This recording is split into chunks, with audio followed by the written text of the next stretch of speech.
Aww. What's going on, GameLeapers? It is post-Valentine's Day, Jizz, and in this video I'm going to be revealing the 10 biggest problems with League of Legends in Season 11. You see, we're all in the same boat of doom here because we're all suffering right now. As we keep trying to figure out what this meta is actually about, we still have issues on and off the Rift that have stopped some of us from playing and even prompted some of us to quit. So I'm going to be voicing the concerns of the people in this video, and I want you to voice your biggest problem with the game in the comments. What is currently driving you insane? Now, to stop the insanity, guys, I have a guaranteed working solution, and that is our GameLeap website, which still has a 50% sale on. So if you want to actually make Season 11 hella worth it, because you will climb like never before with our help, then get signed up. Links, as always, in the description and comment section. Alright, let's get into the spice of the video, and the first issue of Season 11 is that every single one of our videos has a Pro Guides ad attached to them. Does Doublelift want some of the jizz? No, but seriously, guys, the first issue we have to talk about is one which we are all having to deal with this season because it is so prevalent, and that is the damage in the game. Now, I know Riot nerfed a bunch of items like Dustblade and Night Harvester back in 11.1, so the burst damage wasn't as severe. Well, guess what? That hasn't changed a thing. You are still going to get one-shot by an Aurelia with 5 passive stacks, and a Camille with Trinity Force, even a Galio with Rocket Belt, or a Kai'Sa with Kraken Slayer. It's like if you make one misstep, one little mistake, you're gone. Like, it's gotten to the point where every champion in the game plays like an assassin, even a tank with Sunfire Aegis. Like a Cho'Gath with just this E takes 25% of your HP with one basic attack. Though it may make the game fun and red hot, I guess, there is a line to cross, and unfortunately we are well beyond that line to the point where it's not fun dying 10 times every game unless you're a Yasuo main. What this means is that champions who don't deal enough damage are pushed to the wayside and are straight up garbage. Think about the ADC role for a second. There is Kai'Sa, there is Jhin, Miss Fortune, Vayne, and I guess we've got a day left with Samira before she gets ult F4'd in 11.4. If you play any other marksman, your chances of winning are significantly lower, and why? Because your damage is incomparable to that of a Vayne with Kraken Slayer or a Jhin with Dark Harvest, Gale Force, and the Collector. This is also why in the top lane, the most viable champions and tanks are those that can actually deal damage. Like Cho'Gath, who I just mentioned, or Nasus, or Volibear, or even Tank Gnar. They can hurt enemy health bar, so are therefore way more viable. And because of this overloaded damage, even supports are having to play hard engages that can set up all of this DM, or they face getting one-shot themselves. So this season really feels like it's a question of who can one-shot the other the quickest. Now, this leads me into the next issue with the game at the moment, and if Season 7 wasn't enough with that redemption art and sensor meta, then this is even worse. Because the damage is so high, guys, guess what this also impacts? Healing, that's right. So essentially, the more damage you deal, the more you heal. Like, I'm sure you have seen it in action where an Aatrox heals for 200 after hitting one Q, or a Fiora gets half her health back when she uses Gore Drinker's active. And this is also why Gore Drinker was the most broken mythic in the game at the start of Season 11, and it still is busted. But damage isn't the only reason why healing is off the charts at the moment. The amount of healing you can acquire from your runes is another big reason. So if you think of Conqueror, Fleet Footwork, and Bloodline from the Precision tree, and then Taste of Blood and Ravenous Hunter from the Domination tree, there's a lot of healing to be done. This is why for ADCs at the moment, you take Presence of Mind and Bloodline in your runes, because it's way more broken than just Alacrity and Triumph, for instance. This is also why bruisers like Camille and Darius are impossible to play against. With Conqueror, they heal for every bit of damage they deal, which is a lot right now. But again, there is a more powerful force at play here, and it's something Riot reintroduced back in 10.23 at the start of the pre-season. Now, who has heard of Omnivamp? Well, if you haven't, you've been living under a rock, because this special type of vamp is still upsetting the balance of play even after Riot nerfed many of the items that carry Omnivamp in the last few patches.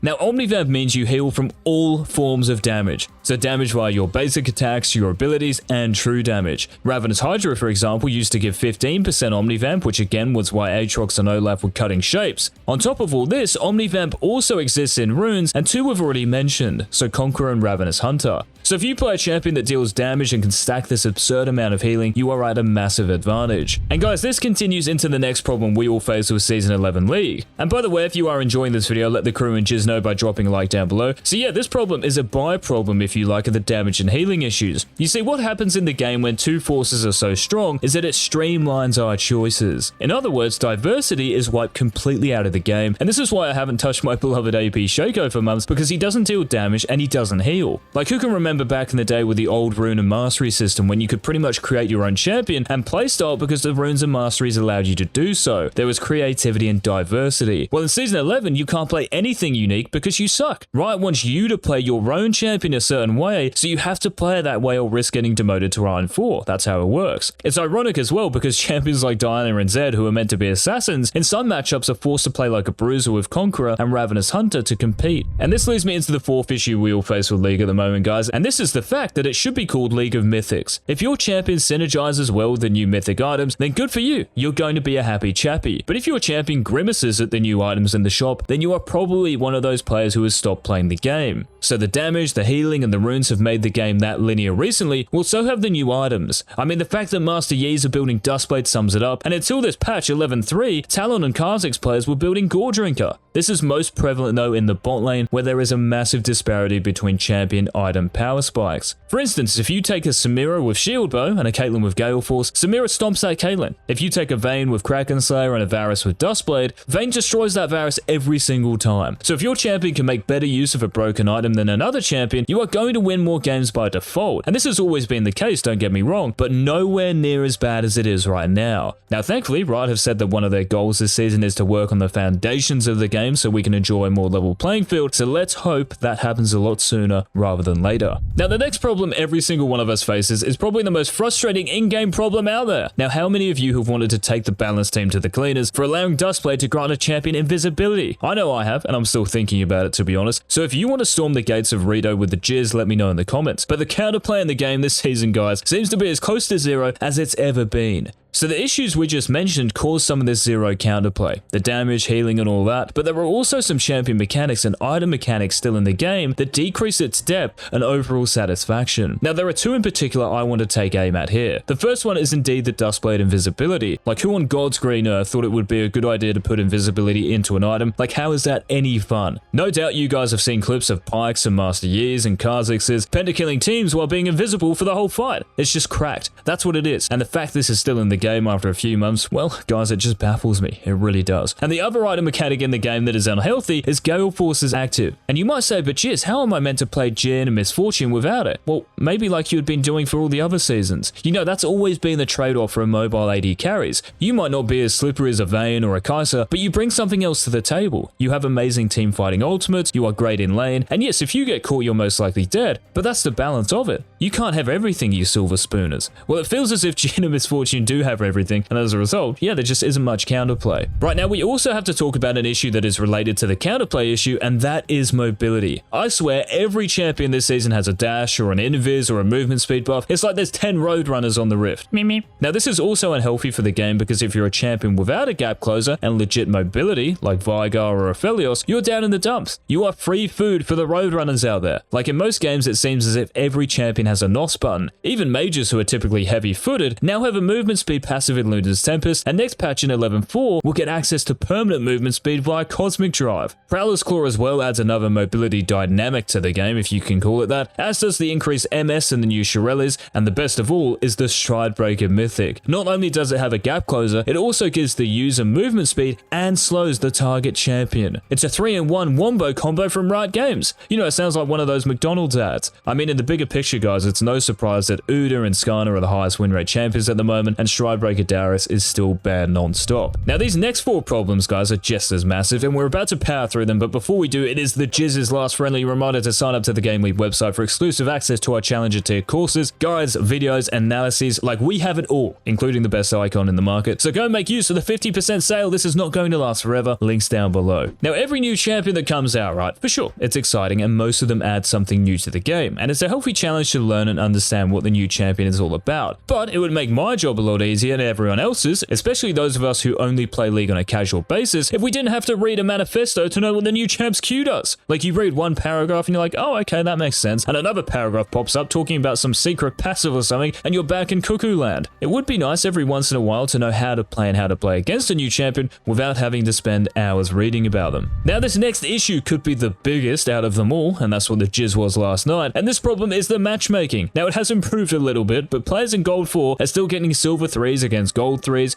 players in diamond 4 are still getting plat 2s against diamond 3s, and players in high elo are still getting higher diamonds and masters against challengers. This problem adds way more value to that infamous saying, lost in champ select, but not because of the champions your team and the other team picked, it's because you have a top laner going up against someone a whole tier above them, so you are already at a big disadvantage. I always said when I played, I would rather wait another 10 minutes for a higher quality game in terms of matching players of similar elo than waiting 5 minutes to play a more coin-flipped game. I would probably play way more if this was even somewhat fixed. I don't know if you guys feel the same, so let me know in the comments. Now, if I see the message, skip waiting for stats, one more time after I finish a game, I tell you what, the jizz is going to unleash. You see, guys, one of the biggest problems League has, and this is after a decade, by the way, the client still sucks. It's still buggy as, clunky, slow, a depressing grey, greeny color now. Like, it's just not appealing, and yeah, it just doesn't work as it should. Like, what do you guys think is the most annoying thing about the client? And feel free to have a vent about any of the topics addressed in this video, by the way. Alright, now the last huge problem in Season 11 for us players is the griefing in our games. In the last 10 games I've played, for example, I can remember a jungler who just AFK farmed because our mid laner didn't leave lane to help them at crab. I've seen AD carries farming bot lane when we needed them at Baron because our support didn't play like mad life, and I've even had players stand still on the spot when a fight breaks out because not everything went their way. And my guess is that nothing happened to them. Even though they wasted everyone's time and LP, they will go and do exactly the same thing next game and do it on repeat. Now, Riot definitely have this on their radar this season, as well as the overall behavioral system, so hopefully they tackle this ASAP. Now, if you think I missed a more important issue of Season 11, you know what to do. Scroll down and get typing. I want to hear what you guys have to say, because yes, we are kind of venting our frustrations, but maybe someone from Riot HQ hears us and remedies the game before it's too late. Remember to subscribe, guys, and turn on all notifications so you don't miss tomorrow's upload. This has been Coach Peace.